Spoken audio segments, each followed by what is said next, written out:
Guys, ഇവിടെ കുറേ പട്ടി. ഞങ്ങളുടെ നാട്ടിലെ പട്ടി പ്രശ്നം ഉണ്ടാക്കത്തില്ല എന്ന് പറഞ്ഞതാണെങ്കിലും ഇതാ ഒരു പട്ടി കുറേ കണ്ടില്ലേ, ഭയങ്കര കുറയായിരുന്നു. ഇപ്പം എൻ്റെ കയ്യിൽ വടിയുള്ളതുകൊണ്ട് അവൻ മര്യാദയ്ക്ക് അവിടെ ഇരിപ്പുണ്ട്. അതെന്താ ഇവരിപ്പോൾ കുറച്ചെന്ന് വെച്ചാൽ ഇപ്പോൾ വെളുപ്പിനല്ലേ, ഇപ്പോൾ ആരും ഇതിൽ കൂടെ പോകുന്നില്ലല്ലോ. നമ്മളറിയത്തില്ല,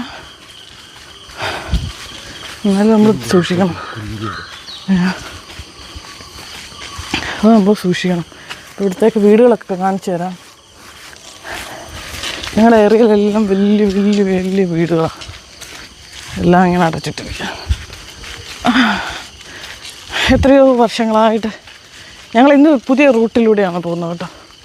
ദിവസം നടക്കുന്ന റൂട്ടല്ല, ഇന്ന് ഇച്ചിരി വേറെ റൂട്ടിലോട്ട്. പക്ഷേ ഞാൻ ഒരുപാട് വർഷങ്ങൾക്ക് ശേഷമാണ് ഈ റോഡിൽ കൂടെ ഒക്കെ ഇങ്ങനെ നടന്നു പോകുന്നത്. അപ്പോൾ പക്ഷെ റോഡിനൊന്നും യാതൊരു മാറ്റവും ഇല്ല. പണ്ടെങ്ങനായിരുന്നു അങ്ങനെ തന്നെ കിടക്കും. മനസ്സിലായല്ലേ? ഒരു 10 വർഷം മുമ്പ് 15 വർഷം മുമ്പ് ഈ റോഡൊക്കെ എങ്ങനെ കിടന്നു അങ്ങനെ തന്നെ ഇപ്പോഴും കിടക്കും. ഇതാണ് എനിക്ക് മനസ്സിലാവാത്തത്. ഇതാ ഇലക്ഷൻ്റെ ആൾക്കാരുടെ ഫോട്ടോസ് എല്ലായിടും ഒട്ടിച്ച് വെച്ചേക്കുക. ഇങ്ങനെ ഓരോ വർഷവും എത്രയോ ആൾക്കാരാണ് ഇലക്ഷൻ ജയിച്ച് പോകുന്നത്. പക്ഷേ ആർക്കും ഈ റോഡൊന്നും ഒന്ന് വൃത്തിയാക്കണമെന്ന് ഒരു ചിന്തയില്ലല്ലോ. അതെന്താ അങ്ങനെ? പിന്നെന്താണ് ഇവരൊക്കെ ചെയ്യുന്നത്? അപ്പോൾ എനിക്ക് ചില സമയത്ത് തോന്നുന്നുണ്ട് ഞാനിവിടെ ഇലക്ഷന് നിന്നാലോ. അപ്പോൾ എൻ്റെ ആങ്ങള ഞാൻ പറയാം, നീ എന്താ പറഞ്ഞേ? പെണ്ണുങ്ങളെ കൊണ്ടല്ല നമുക്കെന്തെങ്കിലും നല്ല പ്രവൃത്തിയൊക്കെ ചെയ്യണമെന്ന് വിചാരിച്ചാലും ചിലർ സമ്മതിക്കില്ലല്ലോ. അങ്ങനെയുണ്ട് കുറേ ആൾക്കാർ. എനിക്ക് നനഞ്ഞ് കിടക്കുന്ന റോഡിൽ കൂടി നടക്കുന്ന അത്ര ഇഷ്ടമല്ല.